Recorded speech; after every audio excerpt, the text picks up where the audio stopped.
Hey, Lionel here from Do It Yourself Middle America.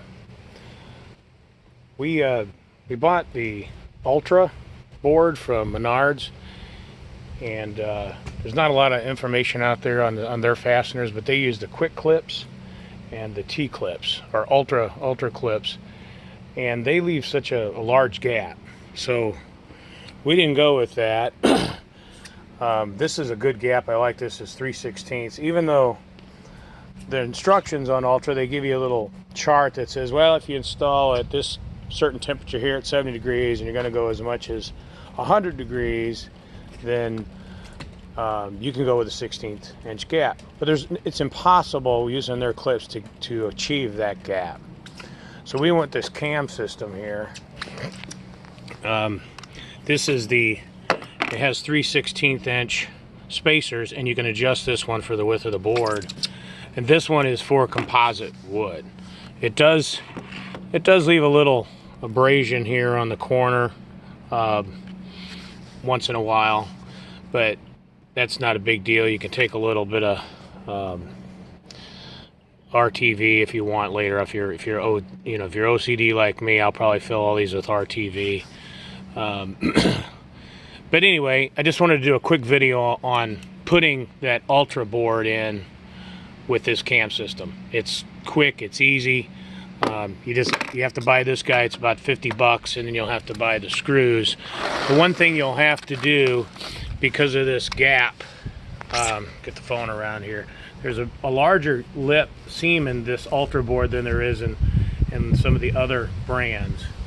So the screw has to go further down in here to catch that lip, and they give you these bits and they stop. Here's the one in the bag. You can see where I cut it down. Let me get it out of here. Get it out of the bag for you.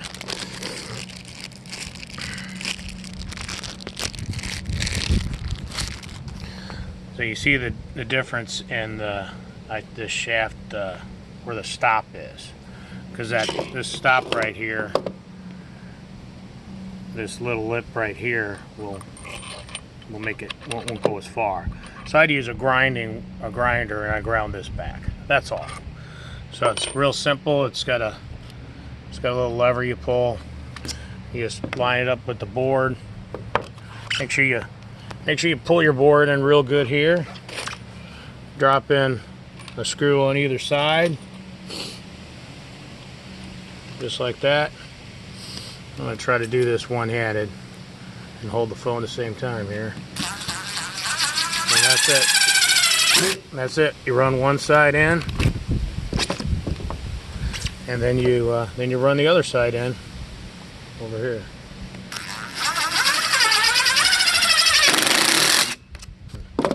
And just like that, it's in. It's got a nice little gap here. I'm staggering the boards just so when I go to cut them off, I know that I can see my line. And then we're going to go with cladding, and we're going to bring the cladding all the way up to level here, so you won't even see the edge of these boards. The cladding is the same material as this, but it's a finished edge on all four sides. Some people go with picture framing, where you can frame this in, but that requires a lot more framing underneath.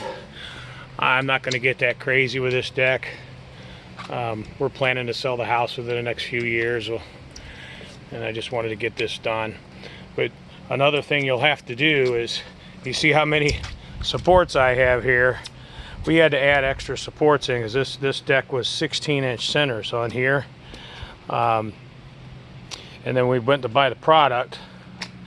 This product says 12-inch centers is the maximum on the distance between them. I didn't know that until after we rebuilt the deck. So do a little research before you start rebuilding your supports. But this deck is overbuilt. It's solid as a rock with all these supports in here. But anyway, hopefully this was helpful to some of you guys, because there is nothing out there on Ultra deck but using their clips.